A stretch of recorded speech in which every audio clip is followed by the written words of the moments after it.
Fort Kochi Mattancherry എന്ന് പറയുന്ന 4.5 square kilometre പ്രദേശത്തിൻ്റെ സാംസ്കാരിക വൈവിധ്യം അത് ഞാൻ നേരത്തെ അറിഞ്ഞിരുന്നതിനേക്കാൾ വളരെ വലുതാണെന്ന് എനിക്ക് തോന്നി. പന്ത് കളിക്കാരനായിട്ടുള്ള മരഡോണ, കേരളത്തിൽ സ്വർണ്ണം വയ്ക്കുന്ന ചാലക്കുടിക്കാരനായിട്ടുള്ള ബോബി ചെമ്മണ്ണൂർ, ഇവർക്കിടയിൽ എന്താണ്? ചീനവല എന്ന് പറഞ്ഞാൽ ഒറ്റ കേൾവിയിൽ തന്നെ അറിയാതെ ചൈനയുമായി ബന്ധപ്പെട്ടതാണ്.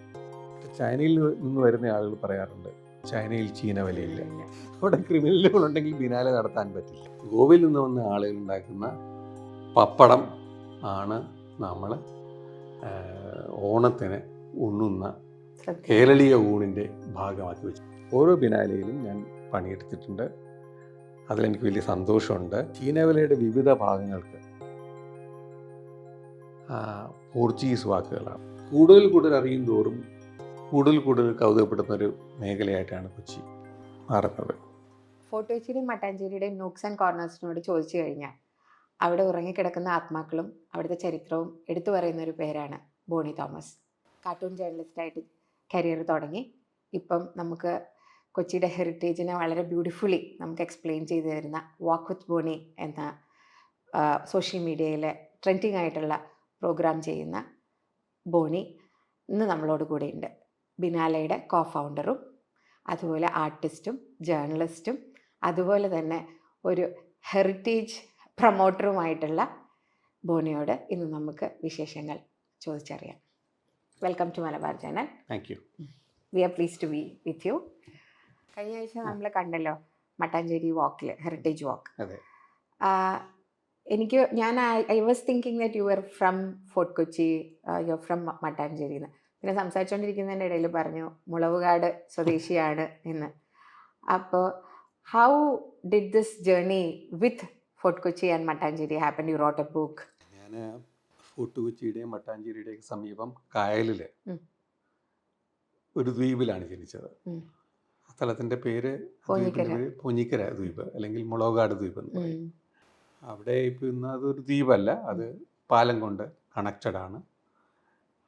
ഗോശ്രീ പാലങ്ങൾ വന്നിട്ടുള്ളത് ആ ഭാഗത്താണ്. അവിടെ ജനിച്ച് ആ നാട്ടിലെ ചെറിയൊരു സ്കൂളിൽ പഠിച്ച് പിന്നീട് എറണാകുളം നഗരത്തിൽ പഠിച്ച് അങ്ങനെയാണ് വളർന്നു വന്നിട്ടുള്ളത്. ഇപ്പോൾ ഫോർട്ട് കൊച്ചിയായിട്ടുള്ള എൻ്റെ കണക്ഷൻ ആരംഭിക്കുന്നത് ഫുട്ബോൾ വഴിയാണ്. ഞാൻ സ്കൂളിൽ പഠിക്കുമ്പോൾ മുതൽ ഫുട്ബോളിനോട് വലിയ കമ്പമുള്ള ആളാണ്. ഫോർട്ട് കൊച്ചി അക്കാലത്ത് അറിയപ്പെടുന്ന ഒരു ഫുട്ബോൾ കേന്ദ്രമായിരുന്നു. ഇപ്പോഴും അവിടെ ഏറ്റവും നല്ല ഫുട്ബോൾ ഗ്രൗണ്ടുകളുള്ള സ്ഥലമാണ്. അവിടെ ഫുട്ബോൾ കളി കാണാൻ പോകും. അങ്ങനെയാണ് അതിനുള്ള കുറച്ചുള്ള കണക്ഷൻ തുടങ്ങുന്നത്. പിന്നീട് ഞാൻ എൻ്റെ പഠനമൊക്കെ കഴിഞ്ഞിട്ട് പത്രപ്രവർത്തകൻ എന്നുള്ള നിലയിൽ ഡൽഹിയിലെത്തുന്നു. അവിടെ ഇരിക്കുമ്പോൾ അവിടെ ഇങ്ങനെ ജോലി ചെയ്ത് വരവേ ഞാൻ കാർട്ടൂൺ മേഖലയിലേക്ക്, ഇല്ലസ്ട്രേഷൻ്റെ മേഖലയിലേക്ക് എൻ്റെ ജോലി മാറുന്നു. അങ്ങനെയുള്ളൊരു ഘട്ടത്തിൽ ഞാൻ ഒരു ദിവസം പെട്ടെന്ന് കലാകൗമുദിയുടെ എഡിറ്ററായിരുന്ന NRS ബാബു അദ്ദേഹം വിളിച്ചിട്ട് പറഞ്ഞു, NS മാധവൻ്റെ ഒരു നോവൽ അത് കലാകൗമുദിയിൽ സീരിയലൈസ് ചെയ്യുന്നുണ്ട്, അതിൽ ഞാൻ ഇല്ലസ്ട്രേഷൻസ് ചെയ്യണമെന്ന് പറഞ്ഞു. അത് കേട്ടപ്പോൾ എനിക്ക് വലിയ സന്തോഷമായി. ഒന്ന് NS മാധവനെ പോലെയുള്ള ഒരു വലിയൊരു റൈറ്റർ, എനിക്ക് നന്നായി പരിചയമുള്ള ആളാണ് അദ്ദേഹം ഒരു നോവൽ എഴുതുന്നുണ്ടെന്ന് എനിക്കറിയായിരുന്നു. ആ നോവലിന് ഞാൻ നേരത്തെ പറഞ്ഞ എൻ്റെ നാടുമായിട്ടും കൊച്ചിയുമായിട്ടും ഒക്കെ നല്ല ബന്ധമുള്ളതാണെന്ന് എനിക്കറിയാം, എൻ്റെ ബാക്ക്ഗ്രൗണ്ട്. പിന്നെ മലയാളത്തിൽ ഞാൻ അതുവരെ വരച്ചിട്ടുണ്ടായിരുന്നില്ല. അതൊരു വലിയ അനുഗ്രഹമായിട്ടാണ് എനിക്ക് തോന്നിയത്. ആ സന്തോഷത്തോടു കൂടി ഞാനത് ഏറ്റെടുക്കാൻ തീരുമാനിച്ചു. ഞാൻ അടുത്ത ട്രെയിൻ പിടിച്ച് ലീവ് എടുത്ത് ഇവിടെ കൊച്ചിയിൽ വണ്ടി ഇറങ്ങിയിട്ട് വീട്ടിലേക്ക് പോയില്ല, നേരെ ഫോർട്ട് കൊച്ചിയിലേക്കാണ് പോയത്. അപ്പം അന്ന് ഒരു 10-25 ദിവസത്തെ ലീവ് കിട്ടിയിട്ടുണ്ടായിരുന്നു. അതിലൊരു 20 ദിവസം ഞാനവിടെ ഫോർട്ട് കൊച്ചിയിൽ ഒരു ചെറിയ സ്ഥലത്ത് താമസിച്ചു, ഒരു ഹോം സ്റ്റേയിൽ താമസിച്ചു. എന്നിട്ട് ഞാൻ ചെയ്തത് ഫോർട്ട് കൊച്ചിയിലും മട്ടാഞ്ചേരിയിലും രാവിലെ മുതൽ വൈകുന്നേരം വരെ ഇറങ്ങി നടക്കും. അങ്ങനെ ഇറങ്ങി നടക്കുമ്പോൾ നമ്മൾ മുന്നിൽ കാണുന്നതൊക്കെ വരയ്ക്കും. ഒരു ഡ്രോയിങ് പെന്നുണ്ടാവും, പെൻസിലുണ്ടാവും കയ്യിൽ, ഇറേസർ ഉണ്ടാവും, ഒരു ഡ്രോയിങ് ബുക്ക് ഉണ്ടാവും. ഇപ്പോൾ താങ്കളെയാണ് ഞാൻ ചിലപ്പോൾ മുമ്പിൽ കാണുന്നതെങ്കിൽ താങ്കളോട് ചോദിക്കും, ഞാനൊന്ന് കാരിക്കേച്ചർ ചെയ്തോട്ടെ എന്ന് ചോദിക്കും. താങ്കൾ അനുവദിക്കും, ചെയ്യും. അപ്പോൾ ഞാൻ ചോദിക്കും, എന്താ പേര് പറയും. അപ്പോൾ ആ പേര് എഴുതി വയ്ക്കും. അടുത്ത ആളെ കാണും. അങ്ങനെ ഓരോരുത്തരായിട്ട് ഇങ്ങനെ കാണും. അവരുടെ കാരിക്കേച്ചറുകൾ വരയ്ക്കും, സ്ഥലങ്ങൾ വരയ്ക്കും, കെട്ടിടങ്ങൾ വരയ്ക്കും. ചിലപ്പോൾ വഴിയിലൊരു ആട് നിൽക്കുന്നുണ്ടാവും, അത് വരയ്ക്കും. ഇതെല്ലാം ഞാൻ ചെയ്തത് ആ നോവലിൻ്റെ ഒരു സാംസ്കാരിക പശ്ചാത്തലം എൻ്റെ വരയിലേക്ക് കൊണ്ടുവരുന്നതിന് വേണ്ടിയാണ്. അതിൽ കുറച്ച് ഭ്രാന്ത് ഉണ്ടെന്ന് കൂട്ടിക്കോളും, നമുക്കുള്ളൊരു പ്രത്യേക താല്പര്യം. അതായത് ഇല്ലസ്ട്രേഷൻസ് ചെയ്തു കഴിഞ്ഞാൽ നമ്മൾക്ക് ഇത്രയേ വരുമാനം ഉണ്ടാവുള്ളൂ. പക്ഷേ ഇത് നന്നായി ചെയ്യണം എന്നുള്ള ആഗ്രഹം എനിക്കുണ്ടായിരുന്നു. ഇത് മാത്രമല്ല, NS മാധവൻ എഴുതിക്കൊണ്ടിരിക്കുന്ന നോവല് അത് എത്ര ഗംഭീരമായിരിക്കും, അതിനൊരു സാംസ്കാരികമായിട്ടുള്ള ഒരു അന്തരീക്ഷം ഉണ്ടാവും. എൻ്റെ ഡ്രോയിങ്സ് ഒരിക്കലും അതിൽ താഴെ പോകരുത് എന്നുള്ളൊരാഗ്രഹം എനിക്കുണ്ടായിരുന്നു. അതുകൊണ്ട് ഞാൻ ചെയ്തതാണ്. പിന്നീട് ഈ കാര്യങ്ങളൊക്കെ ഞാൻ നോവലിനായിട്ട് വരച്ച ഇല്ലസ്ട്രേഷനിൽ കൊണ്ടുവരികയുണ്ടായി. അത് മാത്രമല്ല സംഭവിച്ചത്, ഈ ഡ്രോയിങ്സൊക്കെ കഴിഞ്ഞതിന് ശേഷം ഞാൻ ഈ നോവലിലുള്ള ഇല്ലസ്ട്രേഷൻസൊക്കെ കഴിഞ്ഞതിന് ശേഷം ഞാനന്ന് വരച്ച് വെച്ചിട്ടുള്ള ഡ്രോയിങ്സൊക്കെ ഞാൻ എടുത്തു നോക്കി. ഒരുപാട് ഡ്രോയിങ്സ് ഉണ്ടായിരുന്നു, 200 ചില്ലാനും ഡ്രോയിങ്സ് ഉണ്ടായിരുന്നു. അതെടുത്ത് നോക്കിയപ്പോൾ എനിക്കൊരു കാര്യം ബോധ്യപ്പെട്ടു. ആ പ്രദേശത്തിൻ്റെ ഫോർട്ട് കൊച്ചി മട്ടാഞ്ചേരി എന്ന് പറയുന്ന 4.5 സ്ക്വയർ കിലോമീറ്റർ പ്രദേശത്തിൻ്റെ സാംസ്കാരിക വൈവിധ്യം അത് ഞാൻ നേരത്തെ അറിഞ്ഞിരുന്നതിനേക്കാൾ വളരെ വലുതാണെന്ന് എനിക്ക് തോന്നി. അപ്പോൾ പിന്നെ അത് മനസ്സിലാക്കാൻ ഞാൻ ആശ്രയിച്ചത് ചരിത്ര പുസ്തകങ്ങളെയാണ്. കൊച്ചിയുടെ ചരിത്രം പഠിക്കാൻ ശ്രമിക്കുക, അപ്പോൾ കിട്ടുന്ന പുസ്തകങ്ങളൊക്കെ എടുത്ത് വായിച്ച് മനസ്സിലാക്കാൻ ശ്രമിച്ചു. അപ്പോൾ ആ പ്രദേശത്തെക്കുറിച്ച് മാത്രമായിട്ട് ഗ്രന്ഥങ്ങൾ അന്നില്ല. അതായത് നമ്മൾ ഇങ്ങനെ നടക്കുമ്പോൾ ആദ്യം കാണുന്ന അയാൾ ചിലപ്പോൾ ഒരു ഗുജറാത്തി സംസാരിക്കുന്ന ആളായിരിക്കും, ഫോർട്ട് കൊച്ചിയിലോ മട്ടാഞ്ചേരിയിലോ. അത് കഴിയുമ്പോൾ മറ്റൊരാളെ കാണും, അയാൾ കച്ചി സംസാരിക്കുന്ന ആളായിരിക്കും. മറ്റൊരാളെ കാണുമ്പോൾ അദ്ദേഹം ജൈനനായിരിക്കും. പിന്നെ കൊങ്കിണി സംസാരിക്കുന്ന ആളെ കാണും. കൊങ്കിണി സംസാരിക്കുന്നതിന് പലതരത്തിലുള്ള ജാതിയെ പ്രതിനിധീകരിക്കുന്ന ആളുകളെ കണ്ടുവന്നിരിക്കും. അങ്ങനെ മലയാളം കൂടാതെ 16 ഭാഷകൾ സംസാരിക്കുന്ന 30-ലധികം സമൂഹങ്ങളെ പ്രതിനിധീകരിക്കുന്ന ആളുകളെ ഞാൻ വരച്ചെടുത്തിട്ടുണ്ട് എന്ന്, ഞാൻ അറിയാതെ വരച്ചെടുത്തിട്ടുണ്ടെന്ന് എനിക്ക് ബോധ്യപ്പെട്ടു. അപ്പോൾ പിന്നെ ഞാൻ ചെയ്തത് ഡൽഹിയിലേക്ക് തിരിച്ചു പോയിട്ട് അടുത്ത വർഷത്തെ ലീവ് എടുത്ത് ഞാൻ വീണ്ടും ഈ സ്ഥലത്തേക്കാണ് വന്നത്. അന്ന് ഞാൻ വരച്ചു വെച്ച ആളുകളൊക്കെ വീണ്ടും കാണാൻ ശ്രമിച്ചു. അവരെ കാണുകയും കൂടുതൽ ഡീറ്റെയിൽസ് അവരിൽ നിന്ന് അറിയാൻ ശ്രമിക്കുകയും ചെയ്തു. അപ്പോഴാണ് ഞാൻ മനസ്സിലാക്കുന്നത്, ഈ ആളുകൾ മാത്രമല്ല, ഈ ആളുകളുടെ സംസ്കാരം, അതായത് അവരുടെ മതം, വിശ്വാസം, ദൈവങ്ങൾ, ദേവന്മാർ, ദേവികൾ എന്ന് തുടങ്ങിയിട്ട്, ആരാധനാലയങ്ങൾ എന്ന് തുടങ്ങിയിട്ട് ഒരു 10-40-ലധികം ദൈവങ്ങൾ ആ ഒരു ചുറ്റുപാടിൽ ഉണ്ട്. ഈ ദൈവങ്ങളൊക്കെ ആയിട്ട് ബന്ധപ്പെട്ടിട്ട് ഉത്സവങ്ങളുണ്ട്, ആഘോഷങ്ങളുണ്ട്, അനുഷ്ഠാനങ്ങളുണ്ട്, ഭക്ഷണ വൈവിധ്യമുണ്ട്. ഭാഷാ വൈവിധ്യം പോലെ തന്നെ ഭക്ഷണ വൈവിധ്യങ്ങളുണ്ട്. അത് അതിരുചികരമായിട്ടുള്ള ഭക്ഷണങ്ങളുടെ ഒരു കേന്ദ്രമാണ്. ഉടുപ്പ്, അപ്പോൾ ഇങ്ങനെ പാട്ട്, ഓക്കെ, ഇങ്ങനെ പല തരത്തിലുള്ള വൈവിധ്യങ്ങൾ അവിടെ അടങ്ങിയിരിക്കുന്നതായിട്ട് ഞാൻ മനസ്സിലാക്കി. ഇത് ഓരോന്നോരോന്നായിട്ട് ഞാൻ അത് കുറിച്ച് വെച്ചു. ഇതെന്തിനാണ് ചെയ്തതെന്ന് ചോദിച്ചാൽ, എനിക്ക് അന്ന് പ്രത്യേകിച്ചൊരു നിശ്ചയമൊന്നും ഉണ്ടായിരുന്നില്ല. ഒരു താല്പര്യത്തിൻ്റെ പുറത്ത് നമ്മൾ ചെയ്യുന്നതാണ്.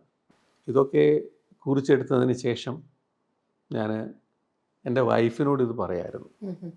നമ്മൾ ഓരോരോ കഥകളായിട്ട് പറയും. അങ്ങനെ കൊച്ചിയിൽ ഇങ്ങനൊരു സമുദായമുണ്ട്, ആ സമുദായത്തിന് ഇങ്ങനൊരു വിശേഷമുണ്ട്, ഇത്തരത്തിലൊരു ഫെസ്റ്റിവൽ അവർക്കുണ്ട്, ഇന്ന തരത്തിലൊരു ആഹാരമുണ്ട് അത് പറയും. അപ്പോൾ വൈഫ് കുറേ കഴിഞ്ഞപ്പോൾ പറയും, നിങ്ങളിങ്ങനെ പലതും പറയുന്നുണ്ട്, എനിക്കറിയാത്തൊരു ഒരു കൊച്ചിയെക്കുറിച്ചാണ് നിങ്ങൾ പറയുന്നത്, നിങ്ങൾക്ക് എന്തുകൊണ്ട് ഇത് എഴുതിക്കൂടാ? അപ്പോഴാണ് ഞാൻ എഴുതാൻ തുടങ്ങിയത്. അതെഴുതി ഞാൻ മാതൃഭൂമി പത്രത്തിൽ ഒരു സുഹൃത്തിനെ പോയി കണ്ടു. അദ്ദേഹം പറഞ്ഞു നമുക്കിത് സീരിയലൈസ് ചെയ്യാം. ഒരു 3 കോപ്പി കൊടുത്തു. അദ്ദേഹം പറഞ്ഞു ശരി, നമുക്ക് സീരിയലൈസ് ചെയ്യാം. അങ്ങനെ മാതൃഭൂമി പത്രത്തിൻ്റെ ശനിയാഴ്ച ദിവസങ്ങളിൽ ഇത് എഴുതി തുടങ്ങിയപ്പോൾ ആദ്യത്തെ ഒരു പരീക്ഷണാർത്ഥമാണ് എഴുതി തുടങ്ങിയത്. അത് ഒരു 32 ആർട്ടിക്കിളുകളിലാണ് അവസാനിച്ചത്. അപ്പം അതൊരു 10 ആർട്ടിക്കിളൊക്കെ ആയപ്പോഴത്തേനും പബ്ലിഷേഴ്സിനെ വിളിച്ചിട്ട് ചോദിച്ചു, നിങ്ങൾക്കിത് പുസ്തകമാക്കിക്കോട്ടെ. സുഹൃത്തുക്കളും ചോദിച്ചു. അപ്പോഴും ഞാനതിൻ്റെ പ്രാധാന്യം മനസ്സിലാക്കിയില്ല. കുറേ കഴിഞ്ഞപ്പോൾ എനിക്കതിനെ തോന്നി ഇത് പുസ്തകമാക്കണമെന്ന് തോന്നി. പിന്നീട് അതൊരു പുസ്തകമാക്കി. ബുക്ക് ഞാൻ കുറച്ചു കാലം മുന്നേ വായിച്ചതാ. ഇന്നലെ എൻ്റെ കൊച്ചിക്കാർ എന്നാണ് കൊച്ചിക്കാർ, ഇൻടാഞ്ചിബിൾ ഹെറിറ്റേജ്. അത് ഞാനൊന്ന് വിശദീകരിക്കാം. നമ്മൾ ഹെറിറ്റേജ് എന്നുള്ളത് പൊതുവെ നമ്മൾ പൈതൃകം എന്ന് പറയുന്ന ആ ഒരു വിഷയം അത് ടാഞ്ചിബിളായിട്ടാണ് കണക്കാക്കുന്നത്. ഒരു കെട്ടിടത്തിൻ്റെ, നമുക്ക് സ്പർശിക്കാവുന്ന കാണാവുന്ന ഒരു കെട്ടിടത്തിൻ്റെ ചരിത്രം. ഇപ്പോൾ ഫോർട്ട് കൊച്ചിയിൽ പോയി കഴിഞ്ഞാൽ വാസ്കോഡ ഗാമയെ സംസ്കരിച്ച സെയിൻറ്റ് ഫ്രാൻസിസ് പള്ളി, അതുമായി ബന്ധപ്പെട്ടിട്ട് ഒരു ചരിത്രവും അതിൻ്റെ പൈതൃകവും ഒക്കെ ഉണ്ട്. അത് ടാഞ്ചിബിളാണ്, കാണപ്പെടുന്നതാണ്, അല്ലെങ്കിൽ സ്പർശിക്കാവുന്നതാണ്. അതുപോലെ മട്ടാഞ്ചേരിയിൽ പോയി കഴിഞ്ഞാൽ നമ്മൾ ഡച്ച് പാലസ് എന്ന് വിളിക്കുന്ന മട്ടാഞ്ചേരി പാലസ് ഉണ്ട്. അത് കൊച്ചി രാജാക്കന്മാർ താമസിച്ച കെട്ടിടമാണ്. അതിൻ്റെ ഒരു ചരിത്രമുണ്ട്. ഇത് കൂടാതെ ഇൻടാഞ്ചിബിളായിട്ടുള്ള ഒരുപാട് കാര്യങ്ങൾ ഞാൻ കാണുകയുണ്ടായി. അതായത് ഞാനത് വിശദീകരിക്കുന്നത്, ഞാൻ ഒരു ഉദാഹരണം പറയാം. നമ്മൾ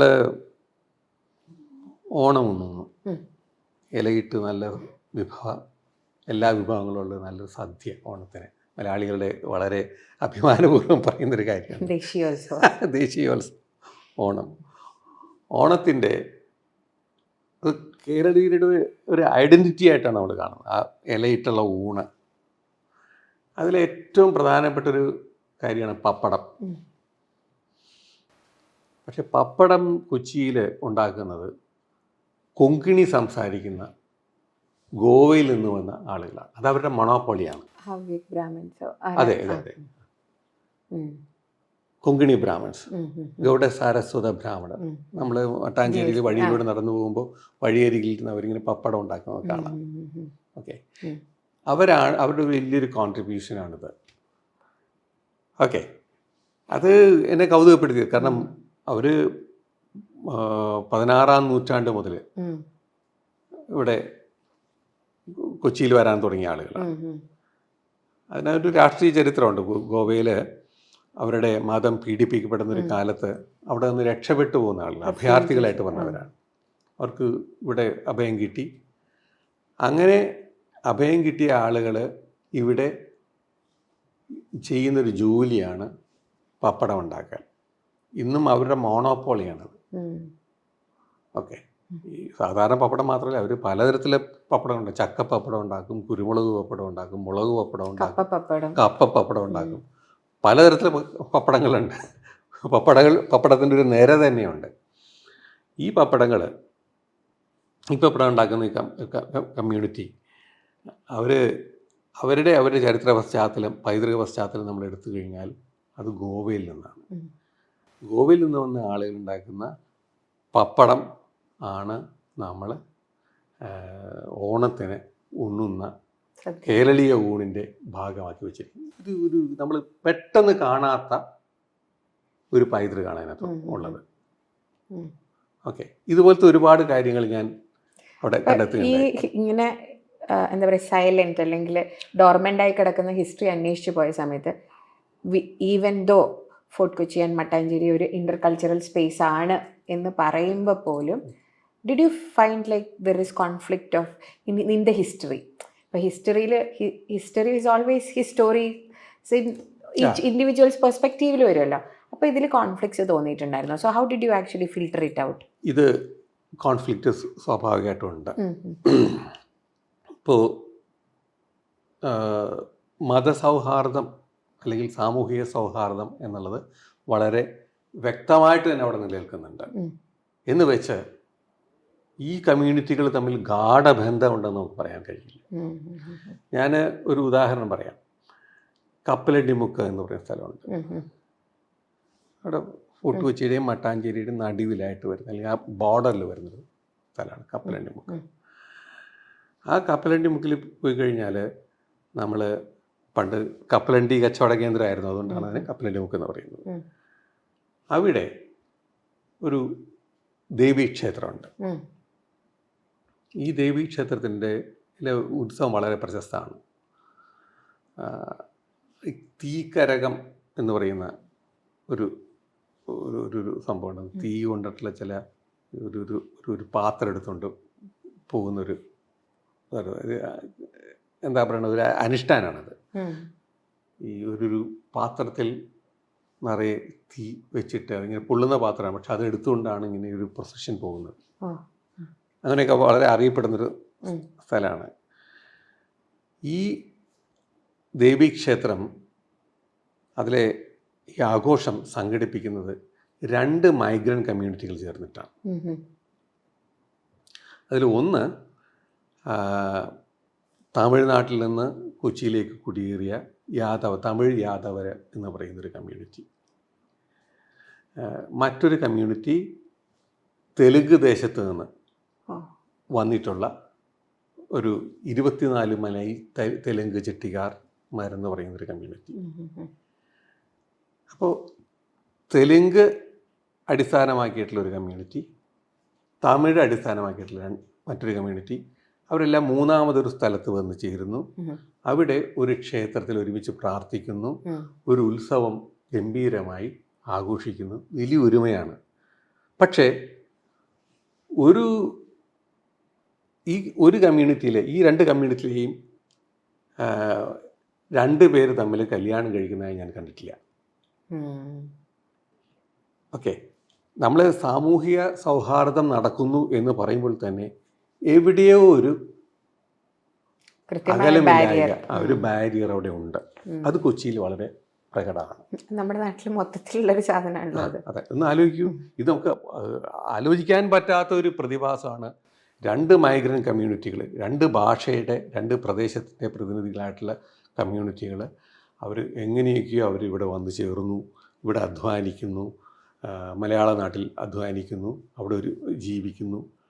ഒരു അമ്പലം തന്നെ അവരതിനു വേണ്ടി അവർക്ക് പ്രാർത്ഥിക്കാൻ വേണ്ടി കണ്ടെത്തിയിരിക്കുന്നു, ഒരുമയോട് കണ്ടെത്തിയിരിക്കുന്നു. എന്നാൽ പോലും ഈ 2 കമ്മ്യൂണിറ്റിയിലെ ഒരു കാമുകനും കാമുകിയും ഉണ്ടായി അവർ തമ്മിൽ പ്രണയിച്ച്, അല്ലെങ്കിൽ അവർ 2 കുടുംബങ്ങൾ തമ്മിൽ ആലോചിച്ച ഒരു കല്യാണം അവിടെ നടക്കുന്നില്ല. ലൈക്ക് അപ്പോൾ എങ്ങനെ ഫിൽട്ടർ ചെയ്തെടുത്തു ഈ ഇപ്പോൾ ഇവർക്ക് ഒരു പെർസ്പെക്റ്റീവ് ഉണ്ടാവും, ഇപ്പുറത്ത് വേറൊരു പെർസ്പെക്റ്റീവ് ഉണ്ടാവും.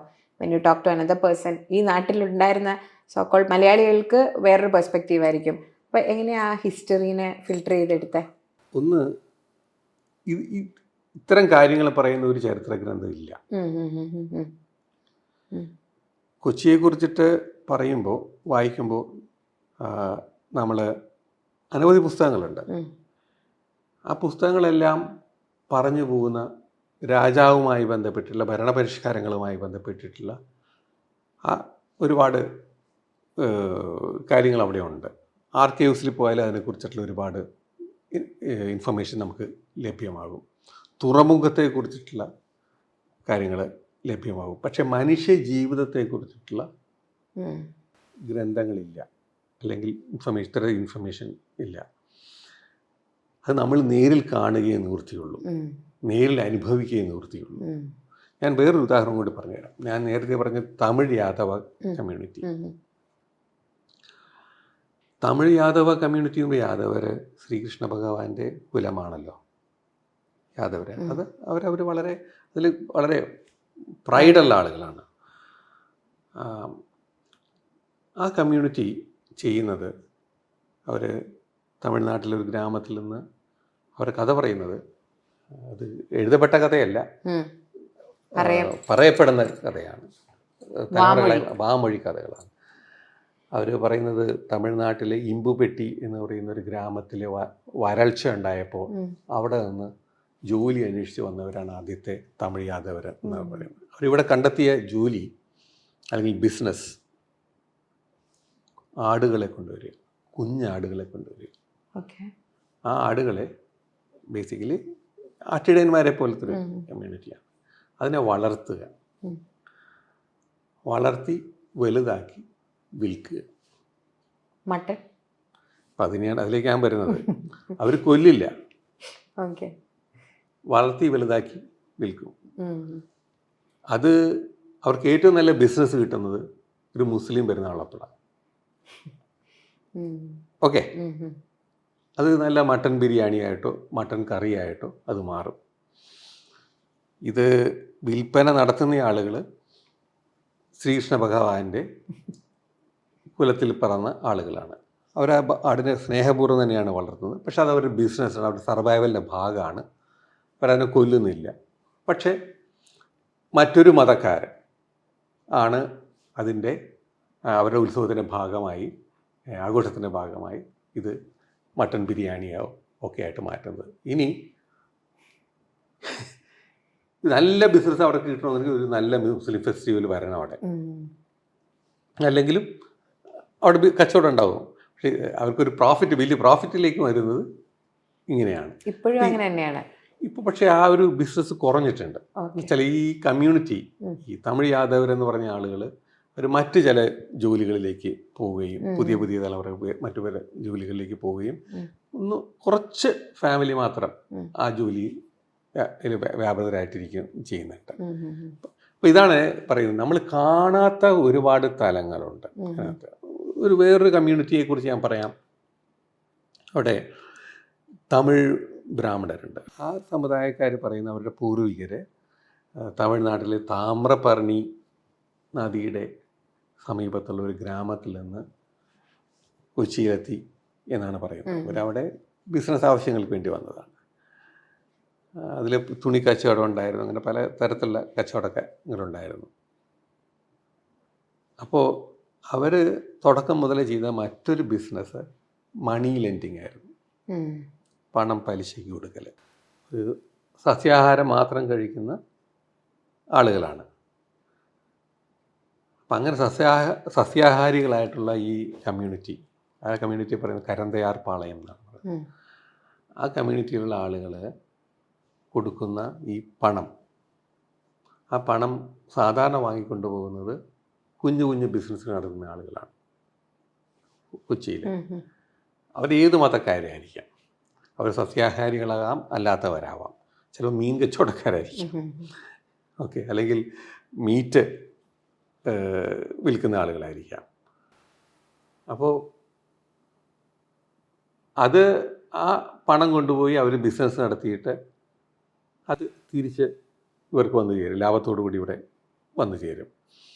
അപ്പോൾ ഈ മീറ്റ് വിൽക്കുന്നയാൾ അല്ലെങ്കിൽ മീൻ വിൽക്കുന്നയാൾ, അയാൾ ഒരു മുസ്ലിമോ ക്രിസ്ത്യാനിയോ ഒക്കെ ആകാനാണ് സാധ്യത. അതൊന്നും ഇവിടെ ബാധകമല്ല. ഓക്കെ, പണം കിട്ടണമെന്നുണ്ടെങ്കിൽ ഇവരുടെ അടുക്കൽ ചെല്ലണം. ഓക്കെ, ഇവർക്ക് പ്രോഫിറ്റ് വരണമെന്നുണ്ടെങ്കിൽ ഇവർ വന്നിട്ട് ഈ മീറ്റ് വിൽക്കുന്ന ആളുകളും മീൻ വിൽക്കുന്ന ആളുകളും വന്നത് വാങ്ങണം. ഒരു മാർക്കറ്റിൽ സംഭവിക്കുന്ന ഈ കൈമാറ്റങ്ങൾ, കൊള്ളൽ കൊടുക്കലുകൾ, അത് ഒരു അണ്ടർ കറണ്ടായിട്ട് അവിടുത്തെ ജീവിതത്തിൽ നിലനിൽക്കുന്നുണ്ട്. അപ്പോൾ ഇപ്പോൾ ഈ പറഞ്ഞൊരു കാര്യം, ഇപ്പോൾ നമ്മൾ ഈ പറയുന്ന ഫോർട്ട് കൊച്ചി മട്ടാഞ്ചേരി പ്രദേശം അല്ലെങ്കിൽ മട്ടാഞ്ചേരി പ്രദേശത്ത് നിന്ന് ഇപ്പോൾ മാർക്കറ്റ് താഴേക്കാണ് പോകുന്നത്. അതുകൂടി ഇന്ന് ചേർത്ത് പറയേണ്ടി വരും. അതായത് ഇതൊക്കെ ആരംഭിച്ചത്, ഈ കമ്മ്യൂണിറ്റികളൊക്കെ വന്നിട്ടുള്ളത് ഫോർട്ട് കൊച്ചി മട്ടാഞ്ചേരി പ്രദേശം, അവിടെയായിരുന്നു കൊച്ചി തുറമുഖം ഉണ്ടായതും നിലനിന്നതും. അത് പിന്നീട് അവിടുന്ന് ഷിഫ്റ്റ് ചെയ്ത് വില്ലിംഗ്ടൺ ഐലൻഡിലേക്ക് പോയി. ഇപ്പോൾ മറ്റൊരു അതിൻ്റെ ഏറ്റവും പുതിയ മുഖമായിട്ട് വല്ലാർ വടത്താണ് പോർട്ടുള്ളത്. അപ്പോൾ ഈ പോർട്ട് മാറിപ്പോയപ്പോൾ, ഷിഫ്റ്റ് ചെയ്യപ്പെട്ടപ്പോൾ സംഭവിച്ചത് ഇത് മട്ടാഞ്ചേരിയിലെ മാർക്കറ്റിനെ നല്ലോണം ബാധിച്ചിട്ടുണ്ട്. കച്ചവടം നല്ലോണം താഴേക്ക് പോയി. അപ്പോൾ അതൊക്കെ ഈ കമ്മ്യൂണിറ്റികളെ ബാധിച്ചിട്ടുണ്ട്. അപ്പോൾ ഈ ബിസിനസ്സുകൾ ചെയ്യുന്ന ആളുകളൊക്കെ മറ്റു ചില ജോലികൾക്ക് പോവുകയോ അല്ലെങ്കിൽ മറ്റേതെങ്കിലും ബിസിനസ്സിന് പോവുകയോ ഒക്കെ ചെയ്തു. സർവൈവൽ. വേണ്ടി ഇത് പറയുമ്പോൾ എൻ്റെയൊക്കെ ഒരു ചൈൽഡ്ഹുഡ് ടൈമിൽ ശരിക്കും ഫോർട്ട് കൊച്ചി മട്ടാഞ്ചേരി ഏരിയ എന്ന് പറയുന്നതിന് ഉള്ളൊരു ഇമേജ് തന്നെ വേറെ ആയിരുന്നു. പക്ഷെ ബിനാലെ വന്നതിന് ശേഷം ഫോർട്ട് കൊച്ചിക്ക് കുറച്ചും കൂടി ഒരു വൈഡർ ആയിട്ടുള്ളൊരു ടൂറിസം, കൾച്ചറൽ, ഈ പറഞ്ഞ ഇതിൻ്റെ കൾച്ചറൽ സ്പേസ് ആണെന്നുള്ളതിൻ്റെയൊക്കെ ഒരു വിസിബിലിറ്റി കുറച്ചും കൂടി ഉണ്ടാവുകയും ഫോർട്ട് കൊച്ചിയുടെ ഒരു ഐഡിയ കോൺസെപ്റ്റിൽ തന്നെ ഒരു പേരിനൊരു എന്താ പറയുക, പേര് ദോഷം ഇല്ലാതാവുന്നൊരവസ്ഥയൊക്കെ വന്നിട്ടുണ്ട്. So being the co-founder, one of the founders of Binale, how do you think how Binale has influenced in the image reconstruction of Fort Kochi and Mattancherry? Biennale ആരംഭിക്കുന്നത് 2012 അപ്പോൾ അതിൻ്റെ പേര് നോക്കുക, കൊച്ചി മുസിറിസ് ബിനാലെ എന്നാണ് എൻ്റെ പേര്. അങ്ങനെ ഒരു പേര് സ്വീകരിക്കാൻ കാരണം, കൊച്ചി നമുക്കറിയാം, ഇപ്പോൾ ഇത്ര നേരം ഡിസ്കസ് ചെയ്ത് കൊച്ചിയെക്കുറിച്ചാണ്. മുസിറിസ് എന്ന് പറയുന്നത് ഇന്നത്തെ കൊടുങ്ങല്ലൂർ പ്രദേശത്ത് 14-ാം നൂറ്റാണ്ട് വരെ നിലനിന്നിരുന്നു എന്ന് കരുതുന്ന, അല്ലെങ്കിൽ ചരിത്രകാരന്മാർ പറയുന്ന ഒരു തുറമുഖത്തെക്കുറിച്ചിട്ടാണ്. അത് ഇന്നത്തെ കൊടുങ്ങല്ലൂർ പ്രദേശമാണല്ലോ, പട്ടണം, ആ ഒരു പ്രദേശം എന്ന് നമുക്ക് പറയാം. അപ്പോൾ കൊച്ചിക്കും കൊടുങ്ങല്ലൂരിനും അല്ലെങ്കിൽ മുസിറിസിനും ഇടയിൽ വായ്പിൻ ദ്വീപുണ്ട്, നീണ്ടിങ്ങനെ കിടക്കുന്നത്. ഏകദേശം ഒരു 30 കിലോമീറ്ററിൻ്റെ വ്യത്യാസമാണ് ഈ രണ്ട് സ്ഥലങ്ങൾ തമ്മിലുള്ളത്. 1341 ഒരു വലിയ പ്രകൃതിക്ഷോഭം ഉണ്ടാകുകയും മുസിറിസ് തുറമുഖം നശിച്ചു പോവുകയും ചെയ്തതിനെ തുടർന്ന് കൊച്ചി ഒരു പുതിയ തുറമുഖമായി രൂപപ്പെട്ടു വന്നു എന്നാണ് ചരിത്രകാരന്മാരുടെ പക്ഷം. അതിനുശേഷം കൊച്ചിയിലേക്ക് അറബികൾ വന്നു, ചൈനക്കാർ വന്നു, ജൂതന്മാർ വന്നു, നമ്മൾ നേരത്തെ പറഞ്ഞ വിവിധ കമ്മ്യൂണിറ്റികൾ അവിടെ വന്നു. അപ്പോൾ ഒന്ന് ചരിത്രം നോക്കി പറയുകയാണെന്നുണ്ടെങ്കിൽ പോർച്ചുഗീസുകാരും ഡച്ചുകാരും ബ്രിട്ടീഷുകാരും തുടർച്ചയായി ഒന്നിനു പുറകെ മറ്റൊന്നായി ഭരിച്ച ഇന്ത്യയിലെ ഏക സ്ഥലം കൊച്ചിയാണ്, ഫോർട്ട് കൊച്ചിയാണ്. 2 യൂറോപ്യൻ ഫോർട്ടുകൾ സൃഷ്ടിക്കപ്പെട്ട സ്ഥലമാണ്. 1503 ആയപ്പോഴേക്കും പോർച്ചുഗീസുകാർ അവരുടെ കോട്ട അവിടെ സ്ഥാപിച്ചു. അവരുടെ രാജാവിൻ്റെ പേരിലുള്ള ഇമ്മാനുവൽ കോട്ട എന്നായിരുന്നു അതിൻ്റെ പേര്. ആ കോട്ട 1663 വരെ അവിടെ നിലനിന്നു. ആ സമയപ്പോഴേക്കും ഡച്ചുകാർ വന്നു. ഡച്ചുകാർ ഒരു യുദ്ധത്തിൽ പോർച്ചുഗീസുകാരെ പരാജയപ്പെടുത്തിയതിന് ശേഷം ഈ പോർച്ചുഗീസ് കോട്ട തകർത്ത് കളഞ്ഞു. തുടർന്ന് ഡച്ചുകാർ അവരുടെ കോട്ട അവിടെ ഉണ്ടാക്കി. ആ കോട്ട പിന്നീട് 1795 ശേഷം ബ്രിട്ടീഷുകാർ തകർത്തു. 2 യൂറോപ്യൻ കോട്ടകൾ നിലനിന്ന സ്ഥലമാണ് കൊച്ചി, ഫോർട്ട് കൊച്ചി ഏരിയ. പിന്നീട് എപ്പോഴാണ് ആക്ച്വലി ഫോർട്ട് കൊച്ചിക്കൊരു എന്താ പറയുക, കുറച്ച് വേറൊരു എന്താ പറയുക, എല്ലാ ക്രിമിനൽസൊക്കെ പോയി താമസിക്കുന്ന സ്ഥലം എന്നൊക്കെ പറയുന്ന ഒരു ഇമേജ് വന്നില്ലേ? ക്രിമിനൽസൊക്കെ പോയി താമസിക്കുന്ന സ്ഥലം എന്നുള്ളത് ഈ സിനിമാക്കാരുണ്ടാക്കിയ ഒരു സങ്കല്പമാണ്. അവിടെ ഒരു ക്രിമിനലും ഇല്ല. അവിടെ ക്രിമിനലുകളുണ്ടെങ്കിൽ ബിനാലെ നടത്താൻ പറ്റില്ല. നാട്ടുകാരിലത്തെ വലിയ സഹകരണമാണ് ഞങ്ങൾക്ക് കിട്ടിക്കൊണ്ടിരിക്കുന്നത്. അവിടെ ക്രിമിനലുകളൊന്നുമില്ല. അത് സിനിമാക്കാരുണ്ടാക്കിയിട്ടുള്ള സങ്കല്പമാണ്. മാത്രമല്ല പല സിനിമാക്കാരും വന്ന് താമസിക്കുന്ന സ്ഥലമാണ്. അമൽനീരത്ത് അവിടെയാണ് താമസിക്കുന്നത്. അദ്ദേഹം ഈ അടുത്ത കാലത്ത് വീടെടുത്ത അവിടെയാണ്. അങ്ങനെ പല സിനിമാക്കാരും വന്ന് താമസിക്കുന്ന സ്ഥലമാണ്. ഏറ്റവും കൂടുതൽ സിനിമാ ഷൂട്ടിംഗ് നടക്കുന്ന സ്ഥലമാണ്. അപ്പോൾ ഇത് സിനിമയിൽ കാണുന്നൊരു ഇമേജാണെന്ന് പറയട്ടെ. ബിനാലെ നമ്മൾ കൊച്ചി മുസിരിസ് ഇതിനെക്കുറിച്ചിട്ടാണ് പറഞ്ഞത്. അപ്പോൾ ഈ 2 തുറമുഖങ്ങളാണിത്. ഒന്ന് ഇല്ലാതായിപ്പോയ ഒരു തുറമുഖം, ഒന്ന് ഉള്ള തുറമുഖം. 2 തുറമുഖങ്ങളെ കൂട്ടിച്ചേർക്കുന്ന ഒരു സങ്കല്പമായിട്ടാണ്, അതിൻ്റെ സാംസ്കാരിക പശ്ചാത്തലത്തിൽ കൂട്ടിച്ചേർക്കുന്ന സങ്കല്പമായിട്ടാണ് ഈ ബിനാലെ പ്ലാൻ ചെയ്തത്. ഒന്ന് ചരിത്രത്തിൻ്റെ ഭാഗമായി കിടക്കുന്ന, അല്ലെങ്കിൽ ചരിത്രത്തിൽ കേരളത്തിൻ്റെ ചരിത്രമായിട്ട് വളരെ ബന്ധമുള്ള ഇല്ലാതായിപ്പോയ ഒരു മുസിരിസ്, ഇന്നും നിലനിൽക്കുന്ന കൊച്ചി തുറമുഖം മറ്റൊരു ഭാഗത്ത്. ഈ മുസിരിസിനെ കുറിച്ചിട്ട് പറയുമ്പോൾ ജൂതന്മാർ, നമ്മുടെ നാട്ടിലെ ജൂതന്മാർ പറയുന്നത് അവരുടെ പൂർവികർ ആദ്യമായി വന്നിറങ്ങിയത് മുസിരിസിലാണെന്നാണ് പറയുന്നത്. ക്രിസ്ത്യാനികൾ പറയുന്നത് അവരുടെ വിശ്വാസപ്രകാരം സെയിൻറ്റ് തോമസ് വന്നിറങ്ങിയത് മുസിരിസിലാണെന്നാണ് പറയുന്നത്. യേശുവിൻ്റെ ശിഷ്യനായിട്ടുള്ള സെയിൻറ്റ് തോമസ് വന്നിറങ്ങിയത് അവിടെയാണെന്ന് അവർ വിശ്വസിക്കുന്നു. മുസ്ലിങ്ങൾ പറയുന്നത് ഇന്ത്യയിലെ ആദ്യത്തെ പള്ളി സ്ഥാപിക്കപ്പെട്ട മുസിരിസിലാണെന്ന് പറയുന്നത്, ചേരമാൻ മസ്ജിദ്. അങ്ങനെ 3 സെമിറ്റിക് റിലീജിയൻ കേരളത്തിലേക്ക് കടന്നു വന്ന സ്ഥലമാണ് മുസിരിസ് എന്ന് കരുതുന്നു. അവിടുത്തെ മറ്റ് കഥകളായിട്ട് ബന്ധപ്പെടും, ചിലപ്പതികാരമായും ബന്ധപ്പെട്ട തമിഴ് എപ്പിക്കായിട്ടുള്ള ചിലപ്പതികാരമായിട്ട് ബന്ധപ്പെട്ടിട്ടുള്ള കാര്യങ്ങൾ അവിടെയുണ്ട്. കുറുമ്പക്കാവ് ഭഗവതി ക്ഷേത്രം, നമ്മുടെ ഭരണി ആഘോഷമൊക്കെ നടക്കുന്ന, ഉത്സവമൊക്കെ നടക്കുന്ന, അതിന് കണ്ണകിയുമായി ബന്ധമുള്ള ക്ഷേത്രമാണത്. അതെഴുതിയ ചിലപ്പതികാരം എഴുതിയ ആൾ, അദ്ദേഹം ജൈന സന്യാസിയായിരുന്നു. ഇങ്ങനെ ഒരുപാട് സാംസ്കാരികമായ പശ്ചാത്തലമുള്ളൊരു സ്ഥലമാണ് മുസിരിസ്. അതിൻ്റെ തുടർച്ചയെന്നോളം എന്ന പോലെയാണ് ഈ കൊച്ചി തുറമുഖം, അല്ലെങ്കിൽ ആ തുറമുഖ പ്രദേശം നിലനിൽക്കുന്നത്, അത് വളർന്നതും. ഇതിനെ തമ്മിൽ യോജിപ്പിക്കുന്ന ഒരു സങ്കല്പം പോലെയാണ് ഈ ഞങ്ങളുടെ ബിനാലെ, കൊച്ചി മുസിരിസ് ബിനാലെ ഭാവന ചെയ്യപ്പെട്ടത്. പക്ഷെ ചില സാമ്പത്തികമായിട്ടുള്ള പരിമിതികളും ഒക്കെ കൊണ്ട് നമ്മൾ അത് കേന്ദ്രീകരിച്ചിരിക്കുന്നത് കൊച്ചിയിലാണ്. ഇതിനെ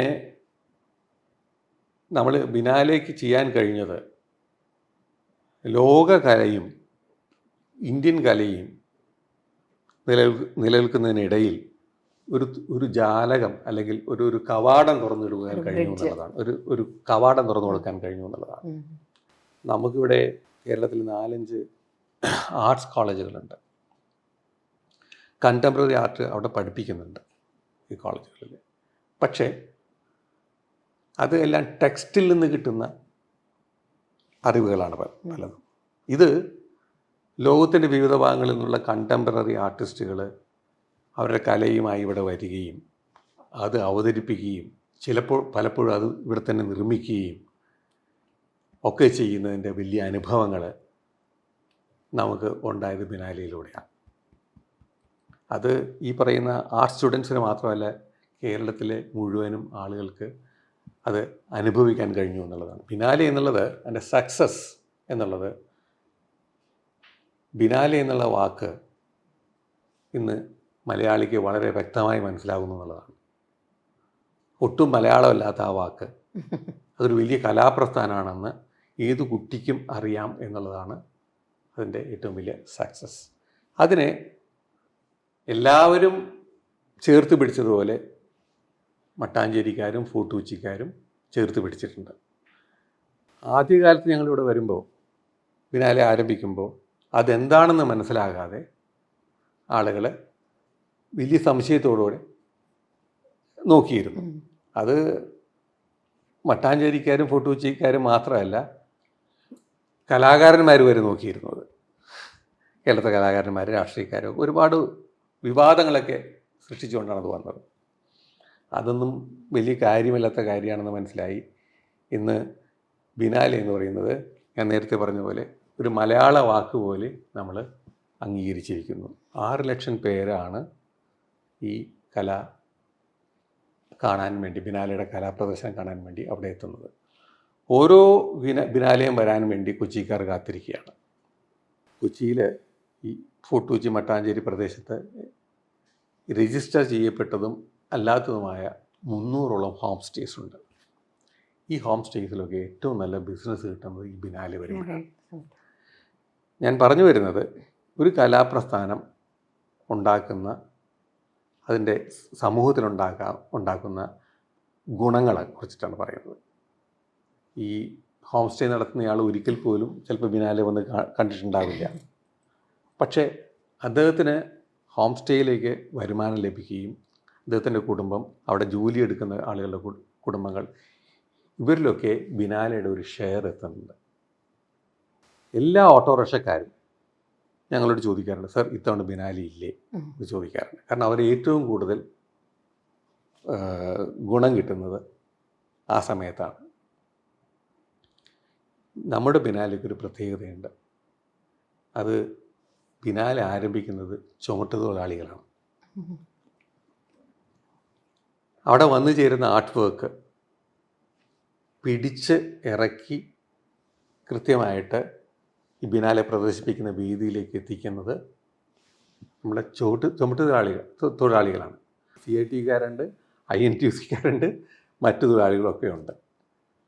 അവർ ആർട്ടിസ്റ്റുകളല്ല, പക്ഷേ അവരുടെയും കൂടി സഹകരണത്തോടുകൂടിയാണ് ഈ ബിനാലെ നടക്കുന്നത്. അപ്പോൾ ഇതിൻ്റെ പീപ്പിൾസ് ബിനാലെ, ഇതിൻ്റെ ഇമ്പാക്റ്റ് അത് ആ ഫോർട്ട് കൊച്ചി മട്ടാഞ്ചേരി ഭാഗത്ത് വളരെ പ്രകടമാണ്. അതുകൊണ്ട് എന്തെങ്കിലും ട്രാൻസിഷൻസ് അവിടെ സംഭവിച്ചിട്ടുണ്ടോ? എന്തെങ്കിലും when we say about biennale, it's always like മലയാളികളുടെ ഒരു ആർട്ടിനെ അപ്രിഷ്യേറ്റ് ചെയ്യുന്നതിൻ്റെ ഒരു രാജരവിവർമ്മയിൽ നിന്ന് ഇറങ്ങി ആർട്ടിനെ അപ്രിഷ്യേറ്റ് ചെയ്യുന്ന ഒരു പെർസ്പെക്റ്റീവേ മാറി എന്ന് ബിനാലയുടെ ഒരു വലിയ ഇൻഫ്ലുവൻസ് ഉണ്ടെന്ന് പറയുന്ന പോലെ ഫോർട്ട് കൊച്ചി മട്ടാഞ്ചേരി ഏരിയയിൽ you side about the economic പിന്നെ എന്താ പറയുക സെക്യൂരിറ്റി വന്നതുപോലെ തന്നെ ബാക്കി എന്തെല്ലാം തരത്തിലുള്ള സോഷ്യോ പൊളിറ്റിക്കൽ സെനാരിയോയിലൊക്കെ എന്തെങ്കിലുമൊക്കെ തരത്തിലുള്ള ചേഞ്ചസ് ബിനാലേക്ക് വരുത്താൻ കഴിഞ്ഞിട്ടുണ്ടോ? ഏറ്റവും കൂടുതൽ കുഞ്ഞു കുഞ്ഞു ആർട്ട് ഗാലറി ഉള്ള സ്ഥലമാണ് കൊച്ചി. അതൊരു ബിനാലയുടെ അതിനുശേഷമാണ്. കാരണം കേരളത്തിലെ ആർട്ടിസ്റ്റുകൾ എന്നും നേരിടുന്ന ഒരു പ്രശ്നം, പഠിച്ചിറങ്ങുന്ന ആർട്ടിസ്റ്റിന് അയാളുടെ കല വിൽക്കാനുള്ള വേദിയില്ല എന്നുള്ളതാണ്. അത് മെല്ലെ മെല്ലെ മാറി വരുന്നുണ്ടായിരുന്നു. അതിൽ ഒരു വിപ്ലവകരമായിട്ടൊരു മുന്നേറ്റം ഉണ്ടായത് ബിനാലെ വന്നതിന് ശേഷമാണ്. ബിനാലയിൽ ഒരു ആർട്ട് വർക്കും വിൽക്കുന്നില്ല. പക്ഷേ ആർട്ട് ബയേഴ്സ് ധാരാളം വരുന്നൊരു സ്ഥലമാണ് ബിനാലെ. ബിനാലെ കാണാൻ വേണ്ടി ഒരുപാട് ആർട്ടിനോട് കൗതുകമുള്ള, അത് വാങ്ങാൻ താല്പര്യമുള്ള ഒരുപാട് പേര് അവിടെ വന്നു ചേരുന്നുണ്ട്. അത് നിങ്ങൾക്ക് വേണമെങ്കിൽ അതൊരു ആർട്ട് മാർക്കറ്റായിട്ട് വേണമെങ്കിൽ കാണാം. എന്നുവെച്ചാൽ ആ ഒരു സമയം ബിനാലെയല്ല, ബിനാലെ ആർട്ട് വിൽക്കുന്നില്ല, പക്ഷേ ആർട്ടിനോട് താല്പര്യമുള്ള, വാങ്ങാൻ സന്നദ്ധതയുള്ള ആളുകൾ വരുന്നൊരു സമയം കൂടിയാണത്. അതുകൊണ്ട് തന്നെ ആർട്ട് വിൽപ്പന നന്നായി നടക്കുന്നുണ്ട് അവിടെ. അത് ബിനാലെ അല്ലാതെ മാത്രമല്ല, അതിന് പുറത്ത്. നല്ലൊരു ഉദാഹരണം പറയാം. ആദ്യത്തെ ബിനാലെ 2012 ബിനാലയിൽ നിങ്ങൾ ഓർക്കുന്ന സുബോധ് ഗുപ്തയുടെ ഒരു ആർട്ട് വർക്ക് ഉണ്ടായിരുന്നു. ഒരു വള്ളമായിരുന്നു. ഈ വള്ളം എൻ്റെ നാടായിട്ടുള്ള മുളവുകാട് നിന്ന് കൊണ്ടുവന്ന ഒരു വള്ളമാണ്. ആ വള്ളമാണ് പിന്നീട് ആർട്ട് വർക്കായിട്ട് കലാകാരൻ മാറ്റുന്നത്.